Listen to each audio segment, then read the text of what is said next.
తాకట్లో ఉన్న మీ బంగారాన్ని విడిపించి ఆ రోజు ఆన్లైన్ రేటుకి కొంటాం. Sharma gold company.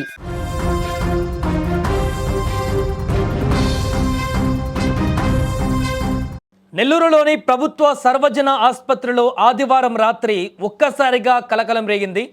పసిపిల్లలు చికిత్స పొందుతున్న వార్డులో మంటలు చెలరేగడంతో పెను ప్రమాదం ముంచుకు వచ్చింది. క్షణాల్లో ఏం జరుగుతుందో తెలియనటువంటి అయోమయ పరిస్థితి అక్కడ నెలకొంది. దట్టమైన పొగ, ప్రాణాలను అరచేతిలో పెట్టుకొని పరుగులు తీసిన తల్లులు. ఆదివారం సాయంత్రం 6 గంటల సమయం నెల్లూరు జీజీహెచ్లోని చిన్నపిల్లల ఇంటెన్సివ్ వార్డులో సుమారు 15 మంది చిన్నారులు చికిత్స పొందుతున్నారు. వారి వెంట తల్లులు, సహాయకులు కలిపి మొత్తం 35 మంది లోపల ఉన్నారు. సరిగ్గా అదే సమయంలో వార్డులోని ఏసీలో షార్ట్ సర్క్యూట్ సంభవించింది. చూస్తుండగానే ఏసీ నుంచి మంటలు ఎగిసిపడ్డాయి. ఆ మంటలు పక్కనే ఉన్న 2 ఖాళీ పడకలకు వ్యాపించాయి.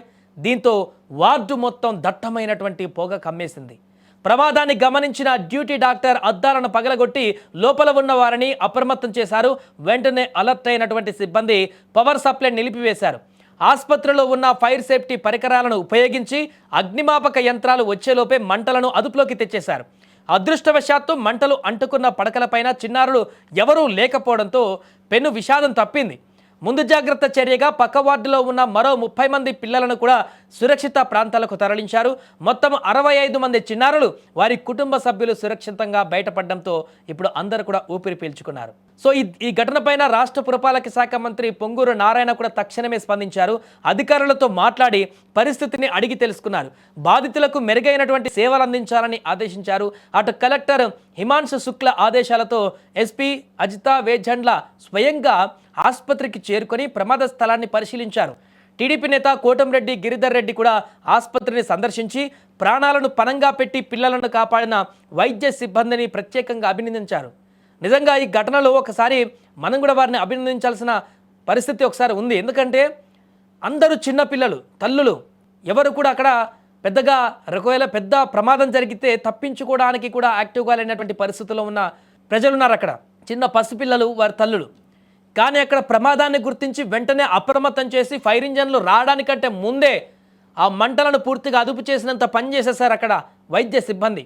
2 బెడ్లకు అంటుకోగానే అది మిగతా బెడ్లన్నీ అంటుకొని పెద్ద ప్రమాదంగా మారకముందే వెంటనే కిటికీలు అన్ని పలగొట్టి లోపల వారందరినీ కూడా బయటికి పంపించేసి సిబ్బంది అప్రమత్తం అయిపోయి వైద్యులు, అక్కడ ఉన్నటువంటి డాక్టర్ కూడా వారందరిని పక్కకు పంపించేసి ఆ బెడ్ల మీద ఉన్నటువంటి మంటలను అదుపు చేసేటువంటి పరిణామానికి దిగారు. హాస్పిటల్లో ఉన్నటువంటి ఫైర్ సేఫ్టీ పరికరాలతోటి ఆల్రెడీ హాస్పిటల్లో అన్ని రకాల అగ్నిమాపక సెక్యూరిటీకి సంబంధించినటువంటి అన్ని ఎక్విప్మెంట్ ఉండడంతో, ఫైర్ సేఫ్టీ ఎక్విప్మెంట్స్ అన్నీ ఉండడంతో వాటర్తో పాటుగా ఈ మంటలను అదుపు చేసేటువంటి కార్యక్రమానికి వెంటనే పూనుకున్నారు. వారే ఒక రెస్క్యూ టీమ్గా ఏర్పడ్డారు హాస్పిటల్లో ఉన్నటువంటి సిబ్బంది, డాక్టర్లు.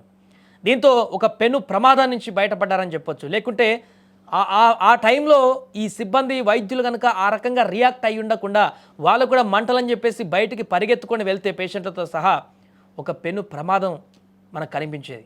ఆ ప్రమాదం ఎంత స్థాయిలో ఉండదో అర్థం చేసుకోండి. మొత్తం 65 మంది ఉన్నారు దాంట్లో, చిన్న పిల్లలతో సహా, తల్లులు, వారితో పాటు వచ్చిన సహాయకులతో కలిపి. ఒకవేళ ఇలాంటి రెస్క్యూ అక్కడ వెంటనే ఆ సమయంలో స్పాంటేనియస్గా రియాక్ట్ అయ్యి చేయకపోతే ఘోరమైనటువంటి ప్రమాదంగా మారేది ఇది. అందుకే వారు చేస్తున్నటువంటి సిబ్బంది చేసినటువంటి ఆ స్పాంటేనియస్ చర్యకి ఇప్పుడు అందరూ అప్రిషియేట్ చేస్తున్నారు.